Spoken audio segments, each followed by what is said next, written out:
Plantain, young wild carrot, horsetail, young lupin. The lupin is very toxic. Horsetails are mildly toxic. Plantain is both edible and medicinal with a million wonderful uses. So is this wild carrot here. There's just a plethora of good stuff. Let's see what we can find after this monsoon that lasted 2 days. It just came through and flooded much of Nova Scotia. Fortunately, here at Trois Corbees Hollow, we were virtually immune to flooding. We're well over 1,000 feet above sea level, so it would take some serious rain to rise up to our location and cause flooding. For those of you who might be hankering for a salad after a long, hard winter, foragers looking forward to fresh greens, well, here's some nice dandelion just waiting to become a salad. And right there is young wild rhubarb just now emerging. It'll be a good month or so before that's ready to harvest. But even before that, I'll be harvesting young Japanese knotweed. When it's about a foot tall, it's an excellent substitute for asparagus. But when it's about 2 feet tall, it's an excellent substitute for rhubarb. And by substitute, I don't mean it just takes rhubarb's place. It is better in flavor by far. Japanese knotweed and strawberry pie has become a favorite here at Trois Corbees Hollow. Just cannot take 2 steps without finding the edibles coming up. This is young wild strawberry coming up right beside the dandelion. And it's mixed all through here. Now these young strawberry leaves go nicely in tea. You can dry them and use them in a strawberry tea. And right here, right beside the young strawberry, we have yarrow. The tiny fuzzy plant in there. Yarrow, there's more yarrow. Yarrow is a very valuable plant of many uses. It can be used to curdle milk to make cheese. It can be ground up and pressed into wounds to stop the bleeding. It's very effective at that. Or it can be chewed and swallowed to halt internal bleeding. It can also be used as a preservative. If you do home brewing, as I do, you can add yarrow to any ale, and it'll add a very pleasant, almost savory kind of flavor to the ale, and it prevents spoilage. And there are many other uses for yarrow besides those I've just mentioned. Young clover here is a nice green. You just cut it at the base of the stems in a clump. Fry it up with a little bacon and butter. And it's quite good. You don't want to eat too much at once. There are a few things in clover you don't want a whole lot of at once. But overall, it's a palatable and a good green when you need it and want it. Right over here, we have a spruce, the needles of which can be used to make a tea. Spruce needles have about 10 times the amount of vitamin C per weight as an orange, so it staves off scurvy. And that white lichen on there is old man's beard, which can be pulverized and added to a poultice of lard, and you can keep that in your survival pack and press that into wounds, or if not that, you can just pull it off a tree and chew it up and press it onto a wound, and it's both antimicrobial and promotes healing. And here in the woodlands, we have a great deal of Canada Mayflower coming up. In fact, you can see the berry stem right there from a Mayflower from last year. It's a pleasant plant. It's going to produce these little ruby red berries that taste very much like very juicy cranberries. Very pleasant, very nice. A pair of red-tailed hawks had a nest where they raised a young one up in there last year, and it was a joy to watch it grow. I hope they come back this year, but many of these trees right here were damaged in the incredibly powerful winter storms we had last year. The tops were broken off and that nest was completely destroyed. I don't know if the hawks will consider this a suitable or safe haven, but if they don't, they often nest about 150 to 200 yards out that way. There's a break in the meadow and then another hedge of forest, and they seem to regularly find it to be suitable habitat. probably because there's a stream here and a stream over there, and a variety of territory, both wooded and open, where they can hunt.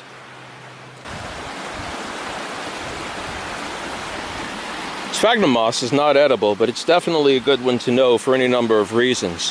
One can purify water by pushing sphagnum moss into it, shaking it up and letting it steep in there for a while. It's pretty powerfully antimicrobial. While it won't filter the water from gunk, it will tend to sterilize whatever's in the water. Now, I wouldn't rely on that unless I absolutely had to. Personally, I'd prefer to use a good water filter or boil the water. But another really good use for sphagnum moss is bandaging. If you get a wound, take the stuff, grind it, and chew it up if you have to. Better is to grind it a bit between a pair of stones. Press that onto the wound and then bind the wound with a cloth. Sphagnum moss will not only keep the wound bacteria free, but the enzymes in there will promote healing. Now, lichen is really the better one to promote healing, and the sphagnum moss to keep the wound infection free as it's healing. A kit that I keep with me when I'm in the bush, well, I can't honestly say I keep it with me. If I need it, I just grab it from here and there. I know many other plants and fungi that I can use for healing and cleaning wounds and sterilizing wounds and promoting health. But a favorite one that you can usually rely on, at least in this part of the world, because they're pretty well ubiquitous, is if you happen to get a wound, stop the bleeding with yarrow or some birch bracket. Both work pretty effectively. And then, remember with yarrow in particular, you have to chew it, get it juicy, and press it onto the wound so it gets into it a little bit, so the chemicals in there can stopper it. Once the wound stops bleeding, take a mash of old man's beard, grind it up. That's one where it is better to have it pre-made. You grind it up and then mix it into lard at the ratio of about 50-50. And press that over the wound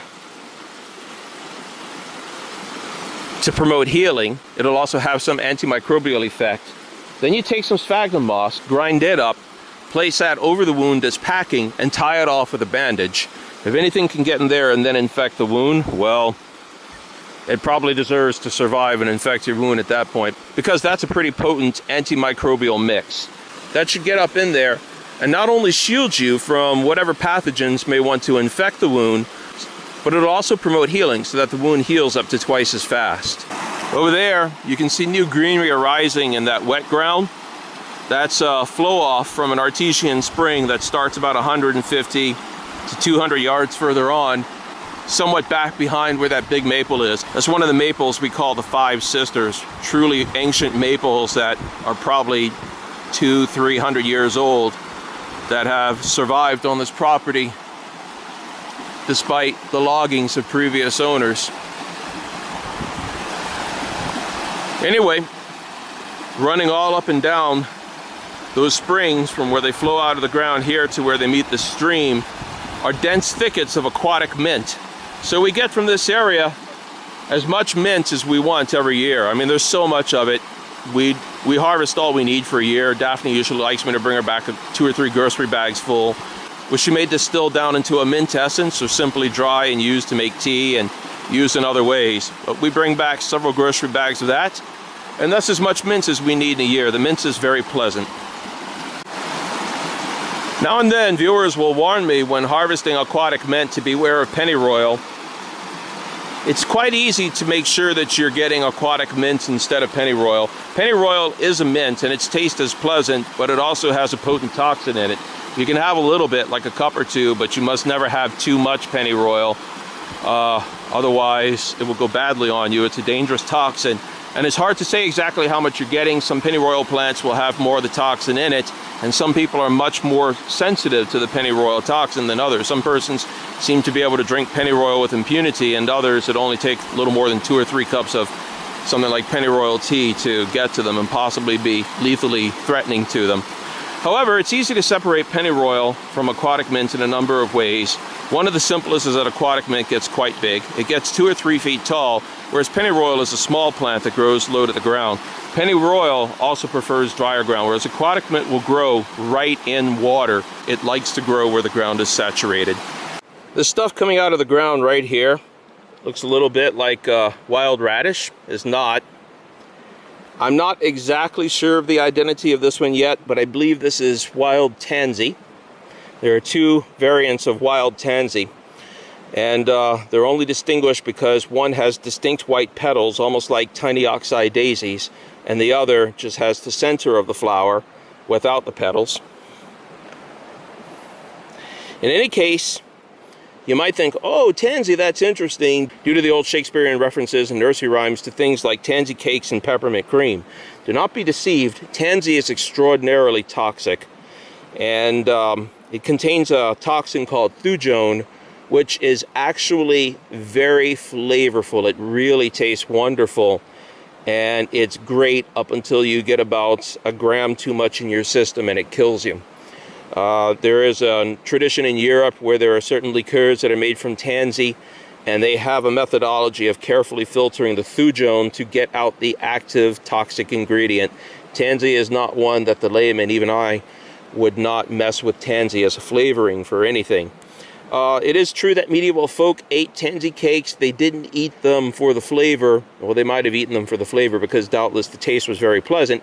It's like a spicy fruit. It's hard to describe. It's very spicy and very fruity at once. But again, I cannot warn you enough not to sample this one. One bite too much can be fatal. But medieval folk ate tansy cakes and peppermint cream. It was an annual or biennial tradition to worm themselves. In very low doses, the thujone is lethal to worms that take up residence in the gut. And people in those days had a lot more cause to worry about getting worms in their gut than we do these days. They needed to clear their guts from time to time. I imagine all the chemical-laden junk food that we get and the pesticide-laden, GMO-based flours and such that we get in our diets these days probably do wonders to get rid of any pests in our own guts these days. But tansy is an interesting one, a very toxic one that just happens to taste wonderful. And that's somewhat rare in the plant world. It's fairly common in the fungal world to have very toxic fungi that taste good. Typically in the plant world, if something is toxic though, it will smell bad and or taste bad.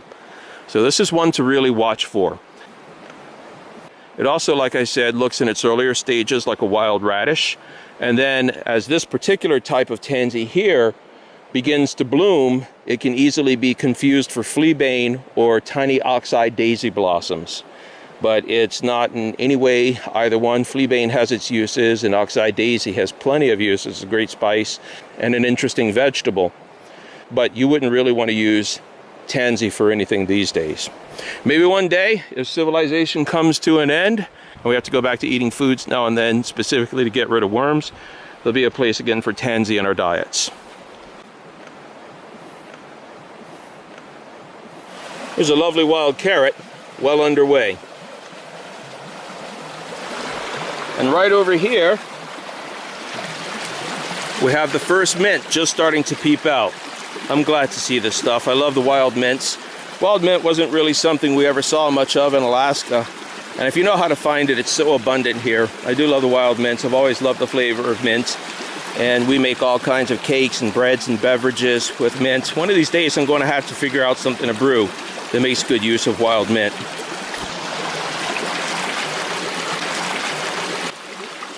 This mint, however, is not aquatic mint. The aquatic mint is coming out of the water over there. This is wild spearmint. Here we have another fine edible / medicinal, the longleaf plantain. And right over here, we can see the wild strawberries are already blossoming. Those blossoms taste nice in and of themselves. Of course, they'll yield fruit, and you can use them in tea. Maritime's lovely and unique musical frog, the peepers, are singing in plenty at our pond right over there. Any place where there's a pond, in the forest, in meadows, away from pesticides and urban sprawl, you'll find peepers singing, sounding very much like thousands of little chicks. It's a lovely sound, and they begin from late afternoon and go all through the night, getting especially loud on rainy days. And with the 2 days of heavy rains we've just recently had here, they're quite happy and quite active. Well, foragers, homesteaders, rewilders, environmentalists, ecologists, naturalists, preppers, and bushcrafter friends, that's the end of my little 20-minute walk It was by no means thorough, but I had a few minutes and I wanted to go for a quick romp and just give a cursory glance and see what forage is up. And my friends, foraging season is here. For those of you who enjoy foraging, for those of you who just like being in the outdoors, and for those who like to challenge yourself and see what there is out there that you can live on, time to start your foraging is now. We get about 25 to 35% of our food per year here at Twacorby's Hollow Homestead and Wildwood Ways Bushcrafting School from wild forage, from fields and meadow, and even what some might call weeds from our own gardens. Foraging season is here. It's time to take advantage of that.